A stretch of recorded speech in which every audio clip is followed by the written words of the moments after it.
Donc ici, on va voir comment modéliser un alpha. Donc récupérer de la mode dans un alpha pour créer un pinceau qui va permettre de rajouter des dommages de type entaille, etc. Première chose, on va partir encore une fois d'un nouvel objet qui va être un objet cube.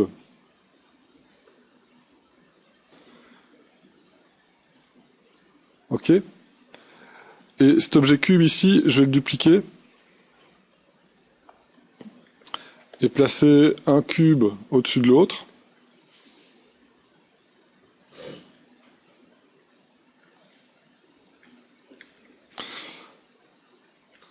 Bon, évidemment, il faut que je mette en Polymesh 3D si je veux pouvoir éditer. Donc, je duplique. Voilà. Et alors, sur le cube du dessus, je vais faire un Dynamesh. Bon, je vais faire un Dynamesh assez bas parce que je sais que ce sont des très gros objets. D'accord? Alors, je vais activer la symétrie sur plusieurs axes. Sur X et Z, comme ça je peux travailler sur les 4 coins en même temps. Et avec le clip curve, je vais clipper un des coins et automatiquement il va clipper les 4 coins. Le but, c'est de faire un objet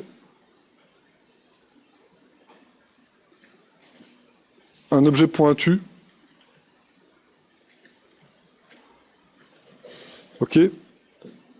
Un objet pointu comme ceci.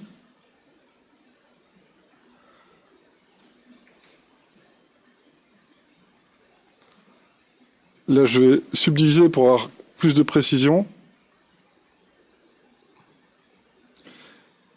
Je vais cliner encore un petit peu l'entaille pour avoir quelque chose de bien sharp ici. C'est pour avoir un alpha bien net. Et là, je vais faire un léger scale sur un axe. Un léger scale dans l'autre axe. Et alors, je vais aplatir légèrement l'entaille. Voilà. Et alors, ce que je vais faire aussi, c'est faire une légère asymétrie. Donc, j'enlève la symétrie pour masquer une moitié de l'objet. Et avec le move ici, je vais faire quelque chose de légèrement asymétrique au niveau de l'entaille. Donc on se retrouve avec un objet comme ceci. Et on peut même faire un léger offset de l'entaille. Donc ça, c'est utiliser un objet pour préparer l'alpha qu'on va utiliser. Et cet objet-là, en fait, ça va être un objet qui va servir à creuser le cube. D'accord? Donc là, je vais calculer un Dynamesh de 250. Et donc là, j'ai quelque chose de bien propre. Et au niveau du cube, ici, je vais calculer aussi un Dynamesh de 250 pour avoir la même définition. C'est un gros objet, donc ça prend un petit peu de temps. Ok. Pardon. Et donc ici maintenant, ce que je vais faire, c'est faire une entaille à l'intérieur de ce cube-là grâce au cube du dessus. Donc on va faire une soustraction, une opération booléenne. On a déjà fait ça en faisant les trous. Donc là, je creuse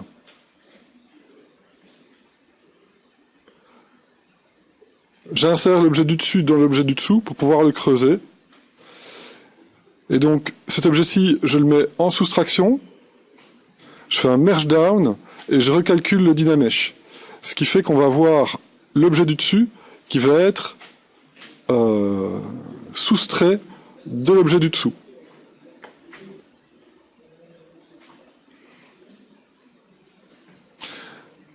Alors, comme c'est souvent le cas,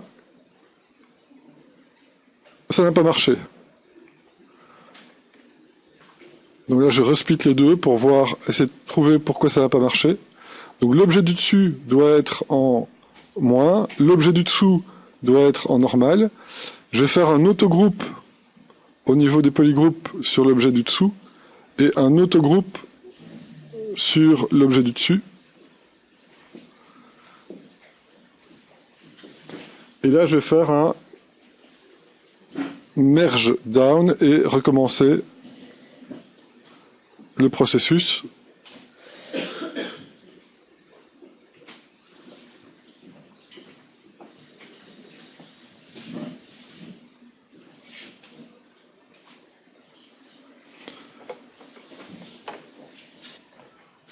Donc ici, intéressant de remarquer que celui, dans ce cas-ci, qui doit être soustrait, doit être en dessous, en soustraction.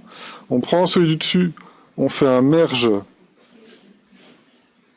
down, et on soustrait les objets.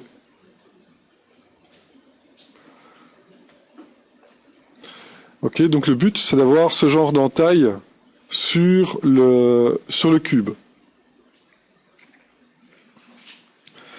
Alors ici, je vais faire un petit traitement en clé polish pour avoir quelque chose de bien propre au niveau de l'entaille. Et alors, je vais désactiver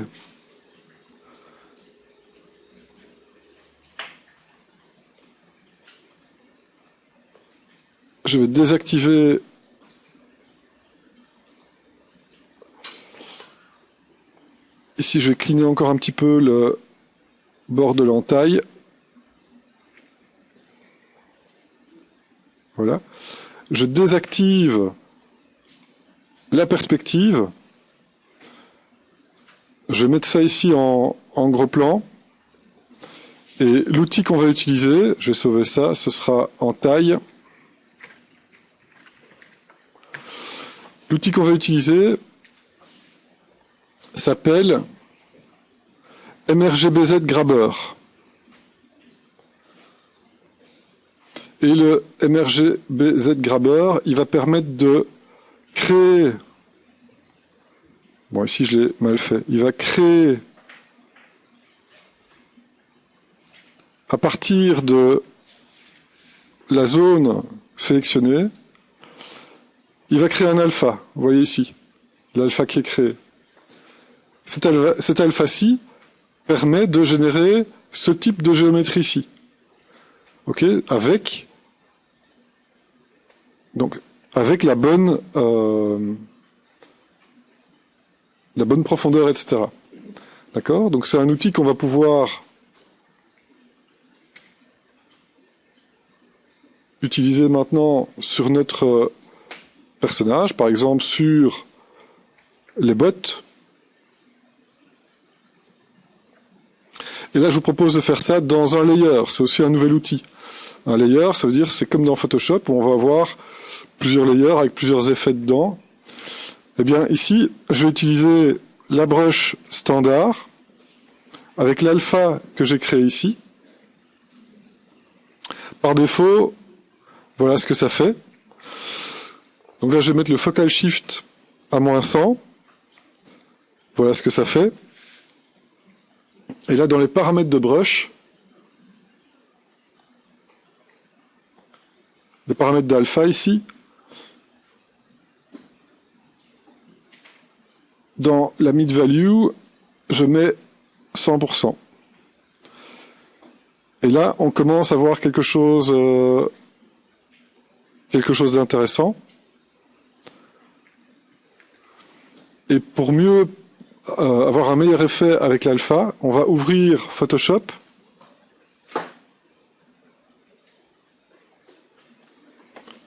On va sauver l'alpha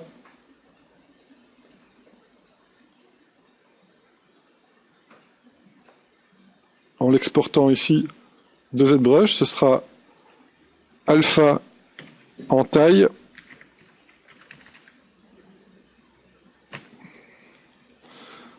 On va ouvrir ça dans Photoshop.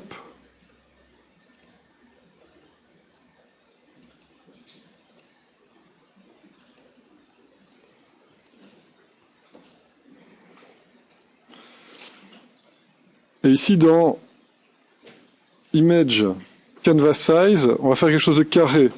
Donc on va mettre ça en pixels.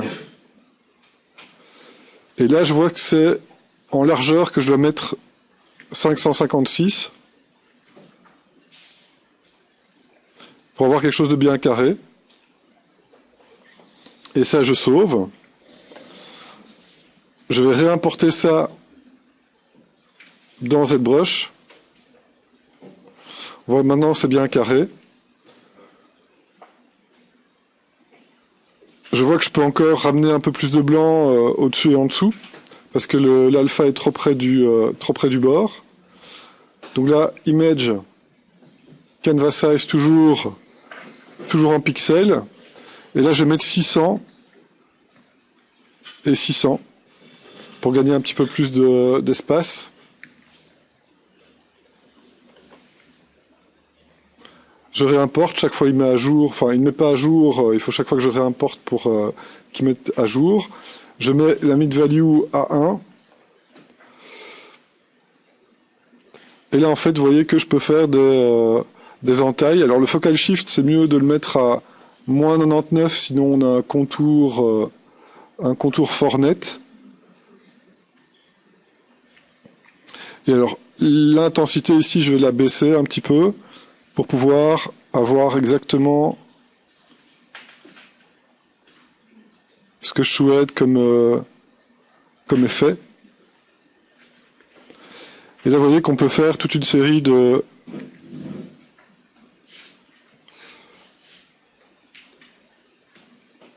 d'entailles en fonction de l'orientation de la broche. Vous allez avoir des résultats différents.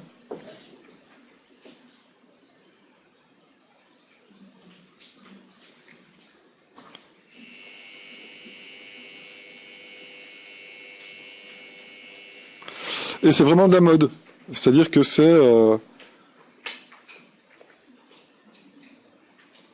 dans votre mode directement. Et avec ça, vous pouvez faire des entailles sur les bords de la botte. Vous pouvez faire des entailles, par exemple, dans les œufs, etc. Et alors faites ça dans un layer. Comme ça vous permet aussi de gérer l'intensité de l'entaille.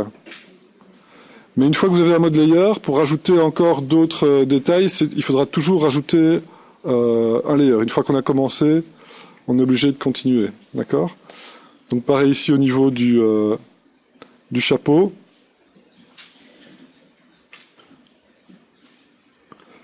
Par exemple ici je vois que j'ai pas assez de définition encore.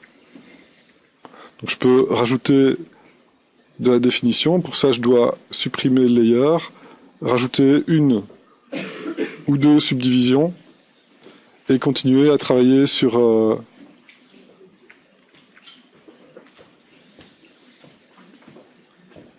des entailles dans le chapeau.